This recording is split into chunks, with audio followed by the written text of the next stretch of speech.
கதை நேரம். மூங்கில் காடு கருப்பசாமி. கிராமத்துக்கு வெளியே இருந்த மூங்கில் காடு கருப்பசாமி கோவில் பற்றி ஒரு பயங்கரமான கதை இருந்தது. அந்த கோவிலில் இரவு தங்கினால் மறுநாள் உயிரோடு திரும்ப மாட்டார்கள் என்று சொல்லுவார்கள். ஆனால் அந்த ஊரில் வாழ்ந்த விஜய் என்ற இளைஞன் அதையெல்லாம் நம்பவில்லை. நான் அங்கே போகிறேன், எனக்கு என்ன ஆகுதுன்னு பார்க்கும், பேய் வேணும்னாலும் என்கிட்ட வரட்டும் என்று சிரித்தான். அன்று ஆடி அமாவாசை இரவு. மழை, இடி, மின்னல் இவையெல்லாம் கடுமையாக இருந்தது. விஜய் தனியாக அந்த கோவிலுக்குள் சென்றான். உள்ளே ஒரே இருள். கருப்பசாமி சிலை மட்டும் தீப ஒளியில் பயங்கரமாக தெரிந்தது. அவன் அங்கே படுத்து தூங்க முயன்றான். நள்ளிரவு 12 மணி. திடீரென்று சலங் சலங் சலங் என்ற பெண்ணின் கால் சலங்கை சத்தம் கேட்டது.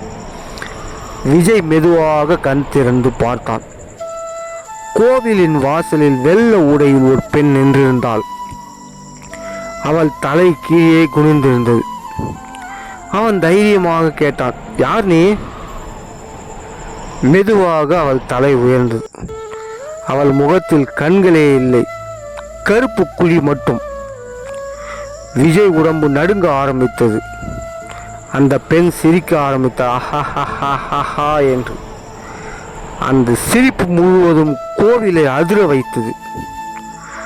திடீரென்று கோவில் கதவு தானாக மூடப்பட்டது. விஜய் வெளியே ஓட முயன்றான். ஆனால் பின்னால் யாரோ அவன் காலை பிடித்த மாதிரி இருந்தது. திரும்பி பார்த்தான். தரையிலிருந்து கருப்பன் கைகள் வெளியே வந்து கொண்டிருந்தது. அவன் அலறினான். அந்த நேரம் கருப்பசாமி சிலையின் கண்களில் சிவப்பு ஒளி எரிய ஆரம்பித்தது. ஒரு பெரும் குரல், என்னிடத்தில் தீய ஆவி ஆட முடியாது. அந்த நொடியில் கோவிலுக்குள் சூறாவளி போல் காற்று வீசியது. வெள்ள உடை பெண் சுவரில் தூக்கி வீசப்பட்டாள். அவள் பயங்கரமாக கத்தினாள், இவன் எனக்கு வேணும், இவன் எனக்கு வேணும் என்று. ஆனால் கருப்பசாமி முன் இருந்த அரிவாளில் தீப்பொறி கிளம்பியது. அந்த ஒளி அந்த பேயின் மேல் பட்ட உடனே அவள் கருப்பு புகையாக மாறி மறைந்தாள். விஜய் மயங்கி விழுந்தான். காலை கோவில் பூசாரி அவனை எழுப்பினார். நேத்து உன்னை காப்பாற்றிய கருப்புசாமி தான்பா என்றார்.